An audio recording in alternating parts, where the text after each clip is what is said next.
بسم اللہ الرحمن الرحیم الحمد للہ رب العالمین والصلاة والسلام علی نبینا محمد وعلی آلہ وصحبہ اجمعین۔ تمام قسم کی حمد و ثنا رب ذوالجلال کے لیے ہے جو اس کائنات کا خالق اور مالک ہے۔ درود و سلام محمد مصطفیٰ صلی اللہ علیہ وسلم پہ جنہیں اللہ تبارک و تعالی نے رحمت للعالمین بنا کے بھیجا ہے۔ محترم دوستو ساتھیو، اللہ تبارک و تعالی کا ہم سب پہ بہت بڑا فضل و کرم ہے کہ اللہ تعالی نے ہمیں دین کی بات کہنے کی اور سننے کی اس مجلس میں توفیق عطا فرمائی۔ اللہ تبارک و تعالی سے دعا ہے کہ اللہ تعالی عمل کی بھی توفیق عطا فرمائے۔ عزیز دوستو ساتھیو، محرم کا مہینہ اور نیا سال ہے اور دین اسلام ہمارا جو دین اسلام ہے وہ نبی کریم صلی اللہ علیہ وسلم کی رسالت اور ان کی آمد سے شروع ہوا ہے۔ نبی کریم صلی اللہ علیہ وسلم کی رسالت سے شروع ہوا ہے۔ تو اللہ تبارک و تعالی نے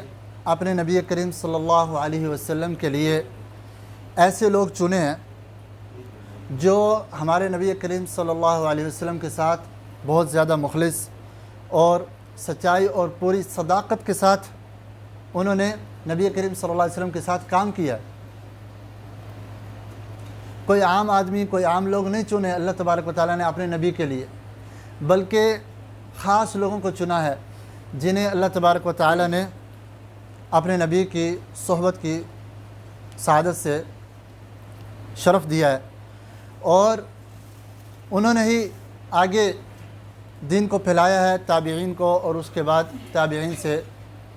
تبع تابعین، اور اس کے بعد پہنچتے ہوئے یہ دین ہم تک پہنچا ہے قرآن اور حدیث کا۔ تو عزیز دوستو ساتھیو، جن کے بارے میں اللہ تبارک و تعالی نے فرمایا ہے والسابقون الاولون من المہاجرین والانصار والذین اتبعوهم باحسان رضی اللہ عنہم ورضوا عنہ۔ آیت کریمہ کا مفہوم یہ ہے کہ جو لوگ پہلے ایمان لا چکے ہیں اور جو بعد میں ایمان لانے والے ہیں، چاہے مہاجرین میں سے چاہے انصار میں سے، والذین اتبعوهم باحسان، اور وہ لوگ بھی جنہوں نے ان کی اتباع کی، یعنی مہاجرین اور انصار جو صحابہ کے جو دو بڑے گروہ تھے، جو مکہ کے مہاجر تھے اور مدینہ کے انصار تھے، جو ان کی اتباع اور پیروی کرنے والا ہے، والذین اتبعوهم باحسان رضی اللہ عنہم ورضوا عنہ، اللہ تعالیٰ ان سے راضی ہے اور وہ اللہ سے راضی ہے۔ تو عزیز دوستو ساتھیو، اللہ تبارک و تعالیٰ کی رضامندی کے بعد اگر کوئی شخص یا کوئی گروہ بعد میں آ کے ان کی مخالفت کرتا ہے یا ان پہ تہمت لگاتا ہے تو وہ اپنا نقصان کرتا ہے اور اپنا ایمان برباد کرتا ہے، بلکہ ایسے گروہ کے اسلام اور ایمان میں بھی شک ہے کہ ایسا گروہ مسلمان نہیں ہو سکتا جو صحابہ کرام کے بارے میں برا بھلا سوچے اور ان کے بارے میں برا بھلا سوچ کے دین اسلام کو نقصان پہنچائے۔ اور حقیقت یہ ہے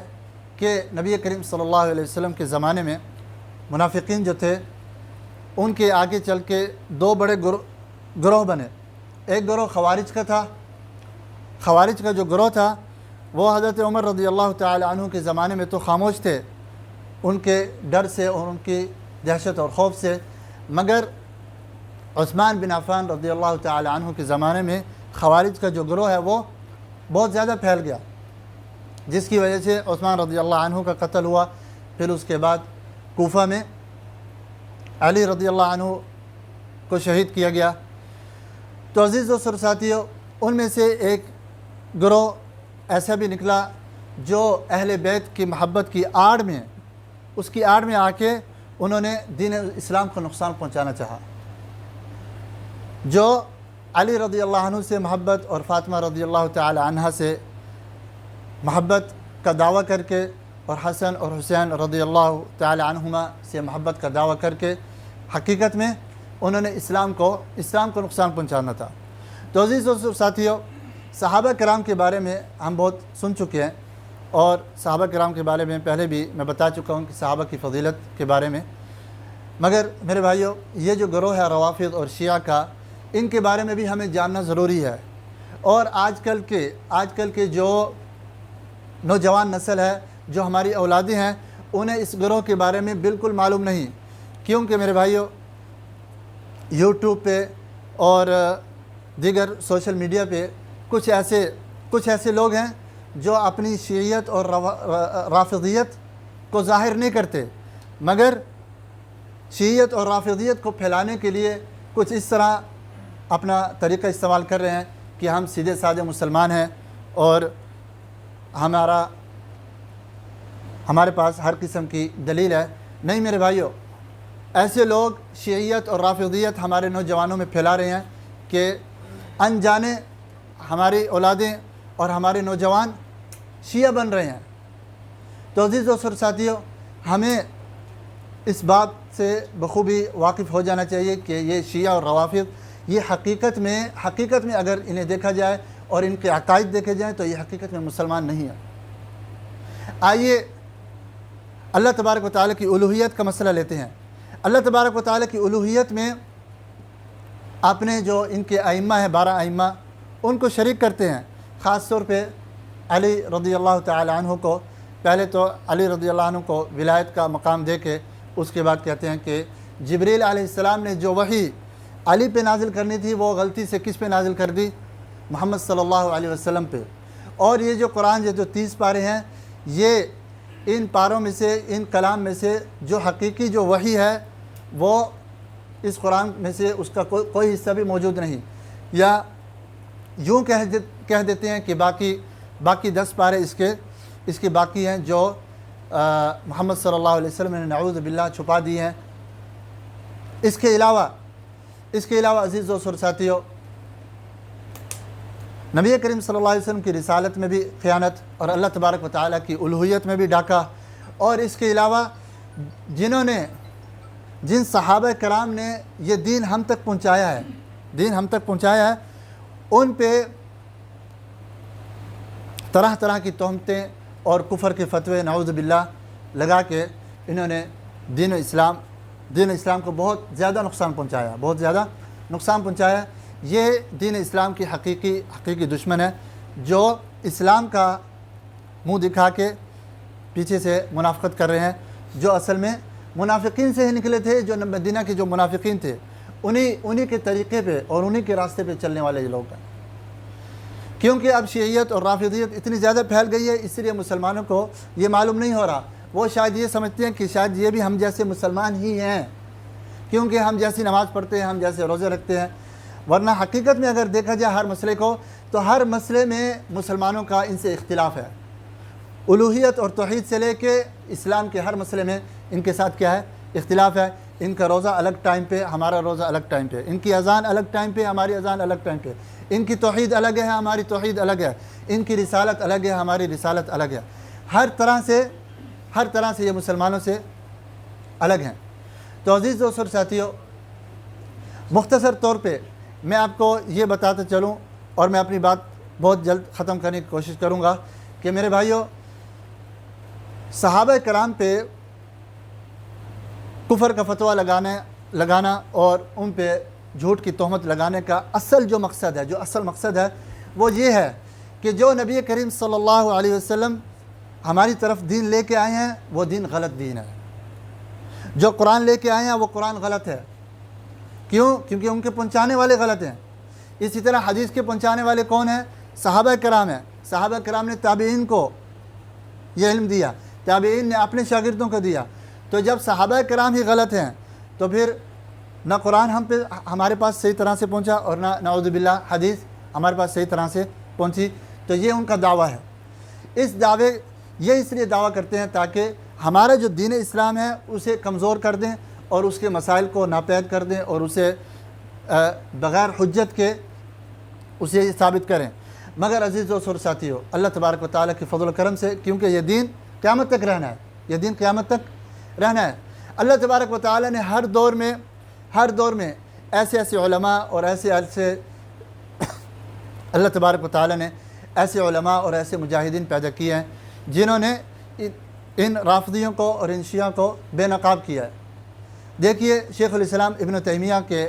زمانے میں یہ معروف اور مشہور کتاب ہے منہاج السنہ۔ منہاج السنہ یہ اس کے رد میں، اس کتاب کے رد میں انہوں نے لکھی شیخ الاسلام نے، جسے نصیر الدین طوسی کے شاگرد حسن بن یوسف نے ایک کتاب لکھی منہاج الکرامہ فی معرفت الامہ۔ تو میرے بھائیوں، اس کے رد میں شیخ الاسلام ابن تیمیہ رحمہ اللہ نے یہ منہاج السنہ یہ کتاب لکھی، جو کہ 728 ہجری میں جن کی وفات ہوئی شیخ الاسلام ابن تیمیہ کی۔ اسی طرح بعد میں آنے والے علامہ احسان الہی ظاہر کا نام سب نے سنا ہوگا، سب جانتے ہوں گے ان کے بارے میں۔ انہوں نے بھی جو شیعہ اور روافض کو ان کے بارے میں امت اسلامیہ کو جو کچھ بتایا ہے اور جو کچھ ان کے بارے میں لکھا ہے، میرے بھائیوں، اللہ تبارک و تعالیٰ نے ان کی صحابہ سے جو محبت تھی، اس محبت کی بدولت اللہ تبارک و تعالیٰ نے انہیں کہاں نصیب کیا؟ مدینہ طیبہ میں انہیں قبر نصیب فرمائی ان کی۔ اور اس کے بعد آج کل کے دور میں جو سوشل میڈیا پہ جو مرزا علی انجینئر مرزا علی کے نام سے جو جی ہاں جی رافضی مطلب جو رافضیت پھیلا رہا ہے اسلام کے نام پہ کہ بھئی میں صرف مسلمان ہوں، بس میرا فلاں سے یا فلاں جماعت سے کوئی تعلق نہیں میرے بھائیوں،